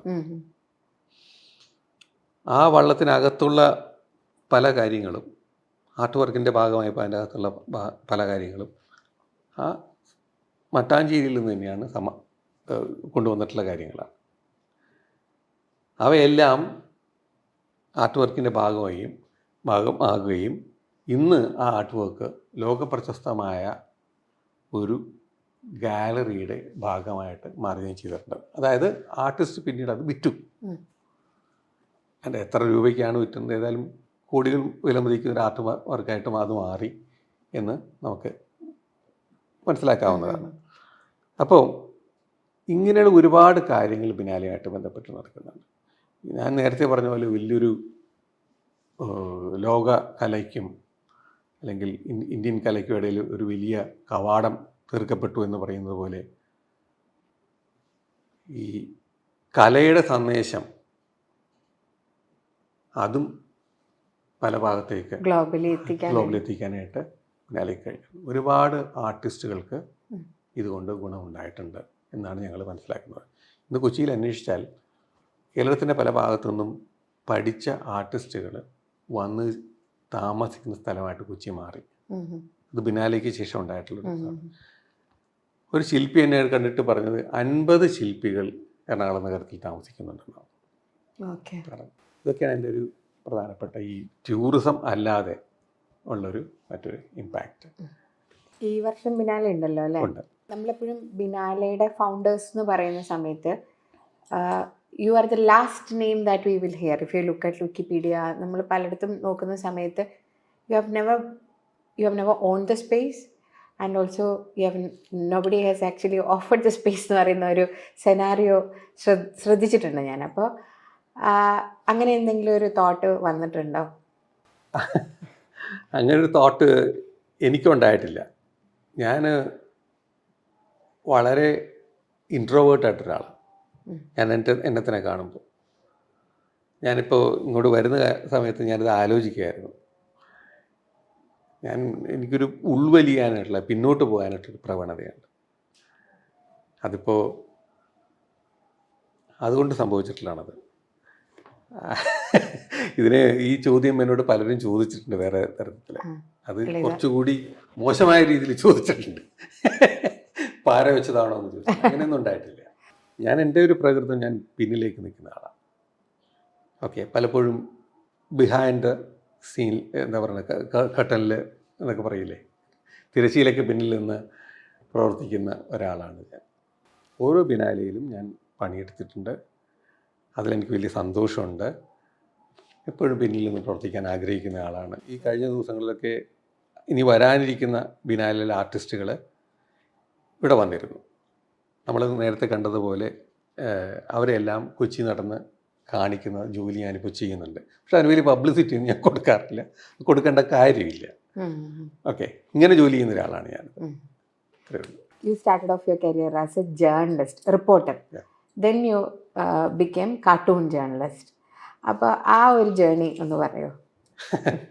ഞാൻ താല്പര്യത്തോടു കൂടി പഠിച്ച ഒരു വിഷയം മലയാളം ലിറ്ററേച്ചറാണ്. എനിക്ക് ലിറ്ററേച്ചർ കുട്ടിക്കാലം മുതൽ ഇഷ്ടമാണ്. അപ്പോൾ വായിക്കുമായിരുന്നു. എന്നുവെച്ചാൽ എനിക്ക് വായനയിൽ വലിയ കമ്പമായിരുന്നു. പഠനത്തിൽ താല്പര്യം കുറവായിരുന്നു. സ്കൂളിലൊക്കെ പഠിച്ചു അങ്ങനെ ഒരു ആളായിരുന്നു. അപ്പം വീട്ടുകാർക്കത് വലിയ പ്രശ്നമായിരുന്നില്ല കാലത്ത്. ഞാൻ ഡോക്ടറാകണമെന്നൊക്കെ ആഗ്രഹിച്ചിട്ടുണ്ടാവാം. എന്തായാലും എൻ്റെ വഴി അതായിരുന്നില്ല. അതൊരു കോൺഫ്ലിക്റ്റ് അവിടെ എൻ്റെ വീട്ടിൽ എന്നും ഉണ്ടായിരുന്നു. ഞാൻ ലിറ്ററേച്ചർ പഠിക്കാൻ ആഗ്രഹിച്ചപ്പോൾ വീട്ടുകാർ അതിനെതിരായിരുന്നു. എന്തൊക്കെയായാലും കുറേ കഴിഞ്ഞപ്പോഴേക്കും എൻ്റെ ആഗ്രഹത്തിൻ്റെ വഴിയിലേക്ക് വീട്ടുകാർ എന്നെ വിടുകയാണ് ഉണ്ടായത്. ഞാൻ മലയാളം ലിറ്ററേച്ചർ പഠിച്ചു, MA പഠിച്ചു. അത് കഴിഞ്ഞപ്പോൾ ജേർണലിസം പഠിച്ചു. ഇത് രണ്ടും ഞാൻ താല്പര്യത്തോട് ചെയ്ത കാര്യങ്ങളാണ്. അപ്പോൾ അങ്ങനെ ഇരിക്കെ തന്നെ ഞാൻ വരക്കുമായിരുന്നു. ഞാൻ നേരത്തെ പറഞ്ഞു ഞാൻ ഇൻട്രോവേർട്ടാണ്, ഒരു നല്ല ഇൻട്രോവേർട്ടാണ്. അതെനിക്ക് മാത്രം അറിയാവുന്ന ഒരുപാട് കാര്യങ്ങൾ എൻ്റെ കുറിച്ചുണ്ട്. അതിലൊന്നായിരുന്നു ഞാൻ വരക്കും എന്നുള്ളത്. എൻ്റെ വീട്ടുകാർക്കൊന്നും കൃത്യമായിട്ട് അറിയില്ലായിരുന്നു ഞാൻ വരയ്ക്കുമെന്ന്. ഞാൻ ഡൽഹിയിലെത്തിയിട്ട് അവിടെ കാർട്ടൂൺ വരക്കാൻ തുടങ്ങിയപ്പോഴാണ് എൻ്റെ അച്ഛൻ എനിക്ക് കൃത്യമായിട്ട് വരക്കാൻ പറ്റുമെന്ന് നല്ലോണം മനസ്സിലാക്കിയത്. ആദ്യത്തെ എൻ്റെ കാർട്ടൂൺ ദേശാഭിമാനിയിൽ അച്ചടിച്ച് വരുന്നവർ സ്റ്റുഡൻ്റ് ആയിരിക്കുമ്പോൾ ദേശാഭിമാനിയിൽ കാർട്ടൂൺ അച്ചടിച്ച് വന്നു. അപ്പോൾ അദ്ദേഹം ഞെട്ടി. അപ്പോൾ ഞാൻ പറയുന്നത് അത് അദ്ദേഹത്തിൻ്റെ കുഴപ്പമല്ല, എനിക്കൊരു സ്വകാര്യ ലോകമുണ്ട്. ആ ലോകത്താണ് എൻ്റെ ഒരു ഭാവന ലോകമാണ്. അത് അവിടെയാണ് ഒരുപാട് കാര്യങ്ങൾ നടക്കുന്നത്. ഒരു ഇൻട്രോവേർട്ടിൻ്റെ പ്രശ്നമാണത്. അപ്പോൾ ഞാൻ റിപ്പോർട്ടറായിട്ട് ചേർന്നു. മംഗളം പത്രത്തിലാണ് ഞാൻ ചേർന്നത്. പിന്നീട് ഡൽഹിയിൽ മംഗളം പത്രത്തിൻ്റെ ലേഖകനായി. ഡൽഹിയിൽ പോകണം എന്നുള്ള എനിക്ക് വലിയ ആഗ്രഹമായിരുന്നു. അതിന് കാരണം എന്ന് വെച്ചാൽ കാർട്ടൂണിസ്റ്റ് ആകുക എന്നുള്ളൊരു മോഹം ഉണ്ടായിരുന്നു. ചിത്രകല ഞാൻ പഠിച്ചിട്ടില്ല. അപ്പോൾ ഞാൻ പറഞ്ഞ പോലെ എൻ്റെ സ്വകാര്യതയിൽ ഞാൻ ധാരാളം വരക്കുമായിരുന്നു. അപ്പോൾ പഠിക്കുന്ന കാലത്ത്, പ്രസ് അക്കാഡമിയിൽ പഠിക്കുന്ന കാലത്ത്, അവിടെയാണ് ഞാൻ ജേർണലിസം പഠിക്കുന്ന കാലത്ത് എനിക്ക് കേരള കാർട്ടൂൺ അക്കാഡമിയുടെ ഒരു അവാർഡ് കിട്ടി. അതെനിക്ക് വലിയൊരു പ്രചോദനമായിട്ട് മാറിയിട്ടുണ്ട്, പ്രോത്സാഹനമായിട്ട് മാറിയിട്ടുണ്ടായിരുന്നു. ഞാൻ പിന്നെ ഡൽഹിയിൽ മംഗളം പത്രത്തിന് വേണ്ടി ജോലി ചെയ്യുന്ന കാലത്ത് വൈകുന്നേരങ്ങളിലും കിട്ടുന്ന സമയങ്ങളിലൊക്കെ പോയിട്ട് കുഞ്ഞു കുഞ്ഞു പത്രങ്ങളിൽ ജോലി ചെയ്യും. അപ്പോൾ കുറേ കഴിഞ്ഞപ്പോഴേക്കും എനിക്ക് ഒരുപാട് പൈസയൊക്കെ കിട്ടാൻ തുടങ്ങി ഫ്രീലാൻസ് ചെയ്തിട്ട്. ഒരുപക്ഷെ എനിക്ക്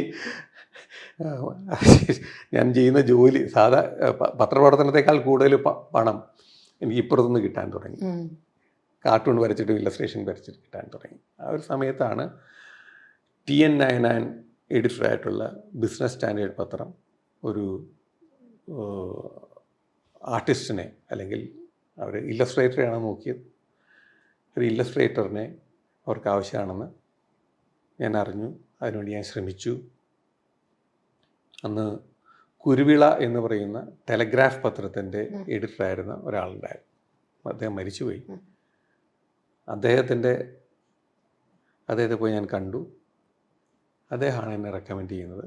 അങ്ങനെ ഞാൻ ഒരൊറ്റ ദിവസം കൊണ്ട് റിപ്പോർട്ടറായിരുന്നു ഞാൻ കാർട്ടൂണിസ്റ്റും ഇല്ലസ്ട്രേറ്ററുമായിട്ട് മാറി. 2 മാറ്റങ്ങളാണ്. ഒന്ന് മലയാള പത്രത്തിൽ നിന്ന് ഇംഗ്ലീഷ് ജേർണലിസത്തിലേക്ക് മാറുക, റിപ്പോർട്ടിങ്ങിൽ നിന്ന്, മലയാളം റിപ്പോർട്ടിൽ നിന്ന് ഇംഗ്ലീഷ് പത്രത്തിലെ കാർട്ടൂണിസ്റ്റായിട്ടും ഇല്ലസ്ട്രേറ്ററായിട്ടും മാറുക. അങ്ങനെയാണ് മാറ്റം വരുന്നത്. പിന്നീട് ഞാൻ എക്കണോമിക് ടൈംസിൽ ചേർന്നു.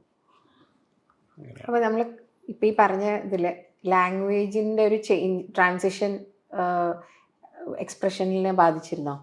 നല്ലോണം ബാധിച്ചിട്ടുണ്ട്. കാരണം ഞാൻ പഠിച്ചിട്ടുള്ള മലയാളം മീഡിയം സ്കൂളിലാണ്. ഞാനിപ്പോൾ എൻ്റെ 4ാം ക്ലാസ് വരെ പഠിച്ചിരുന്നത് അവിടെ ഒരു പള്ളിക്കൂടത്തിലാണ്. സെയിൻറ്റ് സെബാസ്റ്റ്യൻ UP സ്കൂൾ എന്ന് പറയുന്ന ആ ഒരു സ്കൂളിലാണ് പഠിച്ചിട്ടുണ്ടായിരുന്നത്. പിന്നീട് നഗരത്തിൽ വന്നിട്ട്, കൊച്ചി നഗരത്തിൽ വന്നിട്ട് സെയിൻറ്റ് ആൽബർട്ട് സ്കൂളിൽ പഠിച്ചു. ഇതൊക്കെ മലയാളത്തിലാണ് ഞാൻ പഠിച്ചിട്ടുള്ളത്. മലയാളം ലിറ്ററേച്ചറാണ് MA പഠിച്ചിട്ടുള്ളത്. ഞാൻ ഡിഗ്രിക്ക് പഠിക്കുമ്പോൾ ഇംഗ്ലീഷ് പുസ്തകങ്ങളൊക്കെ വായിച്ച് തുടങ്ങിയിരുന്നു. എന്നാൽ പോലും മലയാളത്തിലുള്ള അത്ര പിടിപാട് ഇംഗ്ലീഷിലുണ്ടായിരുന്നില്ല. അവിടെ ഞാൻ ബിസിനസ് സ്റ്റാൻഡേർഡിൽ ജോയിൻ ചെയ്യുമ്പോഴും എനിക്ക് ഇംഗ്ലീഷ് വലിയൊരു പ്രശ്നമായിരുന്നു. പക്ഷേ അതെൻ്റെ ജോലി കൊണ്ട് എനിക്കതിന് മറികടക്കാൻ കഴിഞ്ഞു എന്നാണ് ഞാൻ വിശ്വസിക്കുന്നത്. അതുകൊണ്ടാണ് എനിക്ക് പിന്നീടും മറ്റ് ഇംഗ്ലീഷ് പത്രങ്ങളിൽ നിന്നും എനിക്ക് ഓഫറുകൾ വന്നതും ഇന്ത്യയിലെ തന്നെ ഏറ്റവും കൂടുതൽ അറിയപ്പെടുന്ന ബിസിനസ് പത്രമായിട്ടുള്ള എക്കണോമിക് ടൈംസിലേക്ക് ജോലി ഓഫർ വന്നതും അതുകൊണ്ട് തന്നെയാണ്. എഴുത്ത് വന്നല്ലോ പിന്നീട് ആക്ച്വലി ഈ പറയുന്ന കരിയർ കാർട്ടൂൺ ജേർണലിസ്റ്റ്, ഇല്ലസ്ട്രേറ്റർ അതെല്ലാം വിട്ടിട്ട് നാട്ടിലേക്ക് തിരിച്ചു വരുന്ന ഒരു സെനാറിയോ ഉണ്ടായി. അതിനുശേഷം യു റോട്ട് ബുക്സ്. അതിൽ എനിക്ക് ഭയങ്കര ക്യൂരിയസ് ആയിട്ട് തോന്നിയത് പിന്നെ ബോബി ചെമ്മണ്ണൂറിൻ്റെ കൂടെ മറഡോണയെ പറ്റിയിട്ടുള്ള ഒരു പുസ്തകം എഴുതി എന്നുള്ളത് ആയിരുന്നു.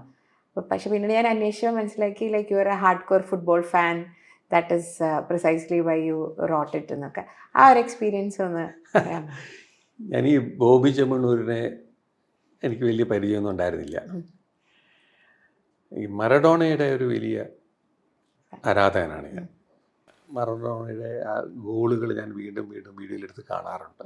എൻ്റെ വീട്ടിൽ ചോദിക്കുകയാണെങ്കിൽ ഞാൻ പലപ്പോഴും ഈ TV നമ്മുടെ മൊബൈലിൽ ഞാൻ എപ്പോഴും കണ്ടുകൊണ്ടിരിക്കുന്നത് ഫുട്ബോളാണ്.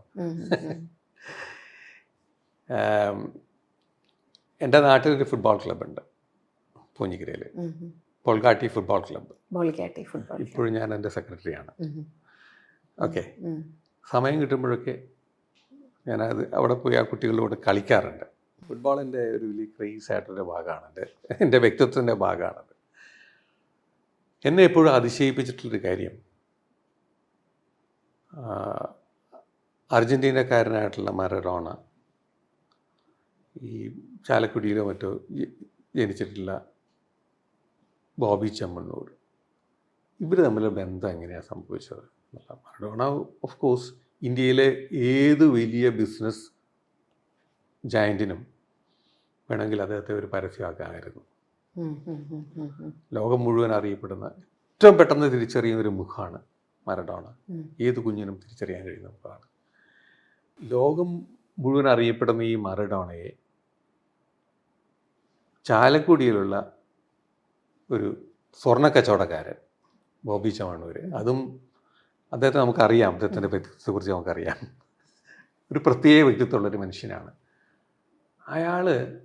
അദ്ദേഹത്തെ കൊണ്ടുവന്ന് അദ്ദേഹത്തിൻ്റെ ബ്രാൻഡ് വലുതാക്കുന്നതിൽ വലിയ കാര്യമായിട്ട് അത് ഉപയോഗിച്ചു.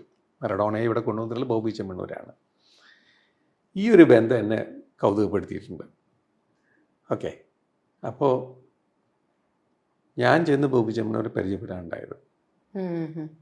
ഓക്കെ, ഞാൻ ചെന്ന് ബോബി ചെമ്മണ്ണൂരെ പരിചയപ്പെടുകയും ഒരു സുഹൃത്ത് വഴി പരിചയപ്പെടുകയും എൻ്റെ കൗതുകം ഞാൻ അത് ചോദിക്കുകയും ചെയ്തു. എന്താ നിങ്ങൾ എങ്ങനെയാണ് കഴിഞ്ഞത്?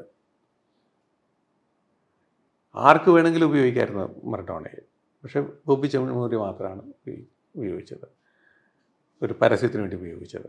അത് അദ്ദേഹം ഉപയോഗിച്ചതാവട്ടെ ഇവർ തമ്മിൽ വലിയ സുഹൃത്തുക്കളാണ് എന്നുള്ള നിലയ്ക്കാണ്. എല്ലാ ആ വീഡിയോസൊക്കെ പഴയ ദൃശ്യങ്ങളൊക്കെ എടുത്ത് നോക്കിയാൽ മതി. ബോബി ആൻഡ് മാറഡോണ എന്നൊക്കെയുള്ള പേര് രീതിയിലൊക്കെയാണ് അതിൻ്റെ പരസ്യവാചകങ്ങൾ വരുന്നത്.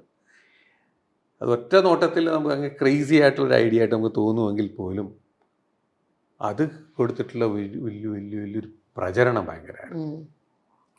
അപ്പോൾ അത് ചോദിച്ചപ്പോൾ അദ്ദേഹം ബോബി ചെമ്മണ്ണൂർ ഒരു ദിവസം എന്നെ ക്ഷണിച്ചു. അദ്ദേഹത്തിനോടൊപ്പം വണ്ടിയിൽ യാത്ര ചെയ്യാൻ പറഞ്ഞു. ഇവിടെ നിന്ന് ഞങ്ങൾ തൃശ്ശൂരിലേക്ക് യാത്ര ചെയ്തു, തിരിച്ചും യാത്ര ചെയ്തു. ആ യാത്രയിൽ ആണ് അദ്ദേഹത്തിൻ്റെ കാര്യങ്ങൾ പറയുന്നത്. അപ്പം ഞാൻ ബോബി ചെമ്മണ്ണൂരോട് ചോദിച്ചു, ഞാനിതൊരു പുസ്തകമായിട്ട് എഴുതട്ടെ എന്ന് ചോദിച്ചു.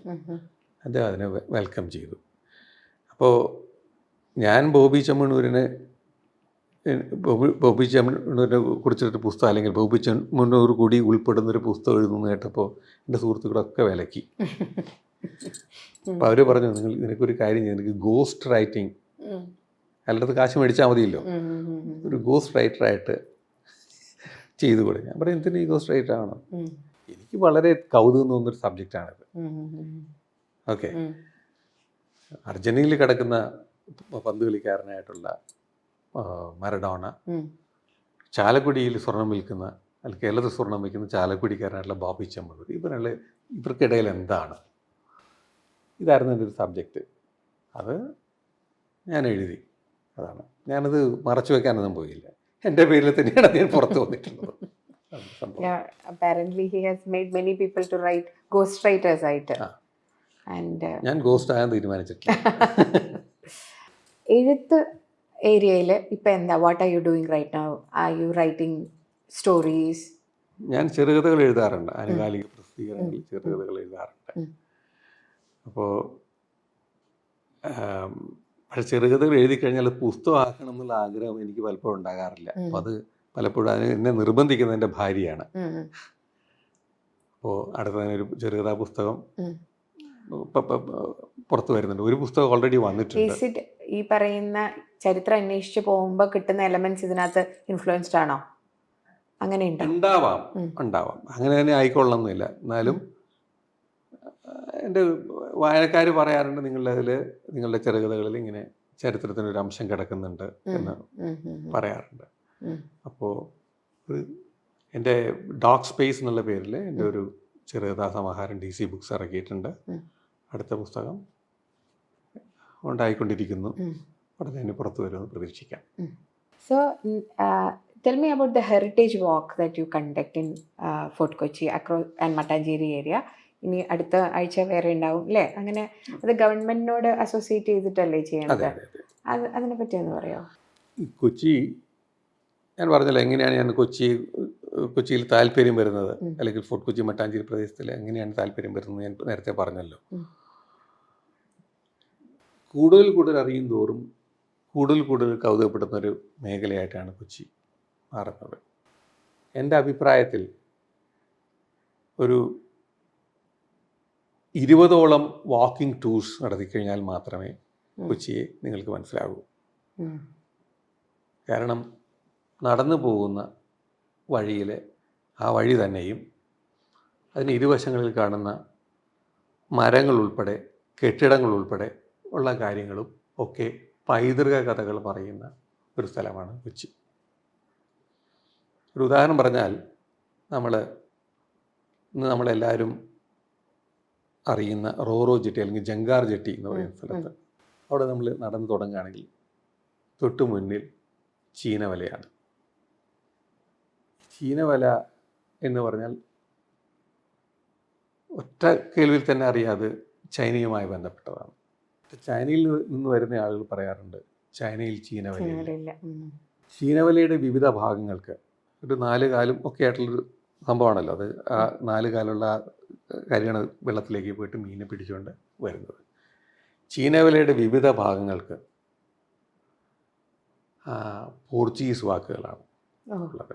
ഉദാഹരണം പറഞ്ഞാൽ കല്ലുണ്ടല്ലോ, ഭദ്രാവോ എന്ന് വിളിക്കുക. മലയാളം വാക്കുകളാണ് അവർ ഉപയോഗിക്കുന്നത്. ഭദ്രാവോ, ബ്രാസ്, സവായ, കളസാന്തി ഇങ്ങനെയൊക്കെയുള്ള ചീനവലയുടെ വിവിധ ഭാഗങ്ങൾക്കുള്ള പേരുകളാണ്. ഇതെല്ലാം പോർച്ചുഗീസ് വാക്കുകളാണ്. എന്നാൽ പോർച്ചുഗലിലും ചീനവലയില്ല. ഓക്കെ, അപ്പം അടുത്തറിയുമ്പോൾ കൂടുതൽ കൗതുകം തോന്നിപ്പിക്കുന്ന ഒരു സംഭവമാണ്. ചീനവലകളുടെ തൊട്ടടുത്താണ് കൊച്ചിൻ കോർപ്പറേഷൻ്റെ ഒരു കെട്ടിടം ഉള്ളത്. ആ കെട്ടിടം ഒറ്റ നോട്ടത്തിൽ തന്നെ ഒരു യൂറോപ്യൻ കെട്ടിടമാണ്. ഇന്ത്യയിൽ ആദ്യമായിട്ട് മുനിസിപ്പൽ ഭരണം വന്നത് ഫോർട്ട് കൊച്ചിയിലാണ്. ബോംബെയിലോ കൽക്കട്ടയിലോ ഒന്നുമല്ല. അപ്പോൾ അതിനെ പ്രതിനിധീകരിക്കുന്ന ആദ്യത്തെ മുനിസിപ്പൽ ഭരണത്തെ പ്രതിനിധീകരിക്കുന്ന ഒരു കെട്ടിടമാണത്. ആ കെട്ടിടത്തിന് മുന്നിൽ നിന്ന് ഒരു നിര റെയിൻ ട്രീസ് ഉണ്ട്, മഴമരങ്ങൾ. അവിടെ നിന്ന് തുടങ്ങുന്നത്. ഫോർട്ട് കൊച്ചിയിലെത്തിയ നിങ്ങളെ സ്വാഗതം ചെയ്യുന്ന മഴമരങ്ങളാണ്. എന്തുകൊണ്ടാണ് ഫോർട്ട് കൊച്ചിയിൽ മാത്രം ഇത്രയധികം മഴമരങ്ങൾ? അത് ഡച്ച് കോട്ടയുണ്ടായിരുന്ന കാലത്ത് ഡച്ചുകാരാണ് ഈ വഴിയരികുകളിൽ ഈ മരങ്ങൾ പ്ലാന്റ് ചെയ്യുന്ന ഒരു സംസ്കാരം കൊണ്ടു. പിന്നീട് തുടർന്ന് വന്ന ആളുകൾ അത് പ്രോത്സാഹിപ്പിക്കുകയും അത് തുടരുകയും ചെയ്തു. ഇങ്ങനെ വഴി നടക്കുമ്പോൾ അനവധി കഥകളാണ് നമ്മൾ കാണുന്നത്. ഓരോ വഴികൾക്കും പേരുകളുണ്ട്. ബർഗർ സ്ട്രീറ്റ് എന്ന് പറഞ്ഞാൽ അത് ബർഗർ എന്ന് പറഞ്ഞാൽ ഒരു ഡച്ച് വാക്കാണ്. ഓക്കെ, ഞാനൊരു ഉദാഹരണം പറയാം. ഡച്ച് വാക്കാണ്. പൗരപ്രമുഖൻ എന്നാണ് പേര്. ആ വഴിയിലേക്ക് കയറി കഴിഞ്ഞാൽ അതിലെ ഒരു കെട്ടിടമെങ്കിലും പഴയ ഡച്ച് സ്റ്റൈലിലുള്ളതാണ്. ആ വീടിൻ്റെ ആധാരം ഡച്ച് ഭാഷയിൽ എഴുതപ്പെട്ടിട്ടുള്ളതാണ്. ഇങ്ങനെ നമ്മൾ നടക്കുന്ന സ്ഥലങ്ങളും പോകുന്നിടങ്ങളും ഒക്കെ ഒരുപാട് കഥകൾ പറയുന്ന ഒരു സംഭവം. So for you, is it like, heard melodies are sweet and those unheard are sweeter പോലെ? Are you still, in awe with and finding out things? അങ്ങനെയാണോ ഉള്ളത്? ഞാനിപ്പോൾ ചെയ്തുകൊണ്ടിരിക്കുന്നത് ഞാനതൊരു പുസ്തകം, അവിടെ വാക്കിംഗ് ടൂറുകളെ കുറിച്ചുള്ളൊരു പുസ്തകം എഴുതുകയാണ്. ഓക്കെ, 20 വാക്കിംഗ് ടൂറുകളായിട്ട് ഓരോ സ്ഥലങ്ങളെ തിരിച്ചുകൊണ്ട് നിങ്ങൾ ഒരു വാക്കിംഗ് ടൂർ ഇവിടെ നിന്ന് ആരംഭിച്ചിട്ട് ഇന്ന സ്ഥലത്ത് അവസാനിപ്പിക്കാം. അപ്പോൾ നിങ്ങൾ ഏതാണ്ട് ഇത്ര ഹെറിറ്റേജ് കഥകളിലൂടെ നിങ്ങൾ കടന്നു പോകും. ആ കഥകൾ വിവരിക്കുന്ന ഒരു പുസ്തകം ഞാൻ എഴുതിക്കൊണ്ടിരിക്കുകയാണ്. അടുത്ത് തന്നെ പുറത്തു വരുമെന്ന് പ്രതീക്ഷിക്കാം. അപ്പോൾ ഇത് ഞാൻ GCDയോട് സംസാരിച്ചു.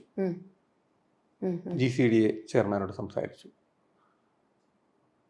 അദ്ദേഹം പറഞ്ഞൊരു നല്ല ഐഡിയ ആണ്, ഒരു പ്രപ്പോസൽ തരൂ, നമുക്കിതിനെക്കുറിച്ചിട്ട് ആലോചിക്കാം, നമുക്കത് ഐഡൻറ്റിഫൈ ചെയ്യേണ്ടതായിട്ടുണ്ട്. ഫോർട്ട് കൊച്ചി മട്ടാഞ്ചേരി പ്രദേശത്ത് ഏതാണ്ട് 200 ഹെറിറ്റേജ് സ്പേസസ് ഞാൻ ഐഡൻറ്റിഫൈ ചെയ്തു. അതിൻ്റെ ഒരു വെബ്സൈറ്റ് GCD ഉണ്ടാക്കിയിട്ടുണ്ട്. അത് പബ്ലിക് ഡൊമൈനിലുണ്ട്, ആർക്ക് വേണമെങ്കിലും ആക്സസ് ചെയ്യാവുന്നതാണ്.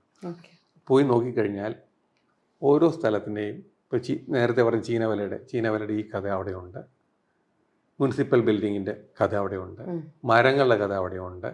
അങ്ങനെ 4.5 സ്ക്വയർ കിലോമീറ്ററിൽ നിന്ന് 200ഓളം കഥകളും പൈതൃക കഥകളുള്ള ഒരു മേഖലയാണത് എന്ന് കണ്ടെത്തിയിട്ടുണ്ട്.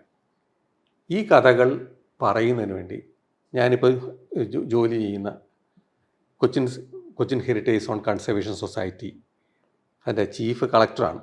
കളക്ടറുമായി ആലോചിച്ച് അവിടുത്തെ MLA KJ മാക്സിയുമായിട്ട് ആലോചിച്ച് കമ്മിറ്റിയുമായിട്ട് ആലോചിച്ച് ഒരു തീരുമാനത്തിലേക്ക് എത്തി. ഈ കഥകൾ നാട്ടുകാരോട് പറയുക, ഉം, ഉം, അവിടെ വരുന്ന ആളുകൾക്ക് ഒരു പങ്കുവയ്ക്കുക. ഉം. അങ്ങനൊരു തീരുമാനം എടുത്തതിൻ്റെ ഭാഗമായിട്ടാണ് ഈ ഹെറിറ്റേജ് ടൂറുകൾ ആരംഭിച്ചിട്ടുള്ളത്. വാക്കിംഗ് ടൂറുകളാണ് ആരംഭിച്ചിട്ടുള്ളത്. ഒരു രാവിലെ 8:30 ആരംഭിക്കുന്ന ഉം. യാത്ര ഉം. നടപ്പ് ഒരു 12:30 ആകുമ്പോൾ അവസാനിക്കും. ലഞ്ച് കഴിച്ച് പിരിയും. ഇതിനിടയിൽ ഒരു 60 അല്ലെങ്കിൽ 70 സ്ഥലങ്ങളിലൂടെ കടന്നു പോകും.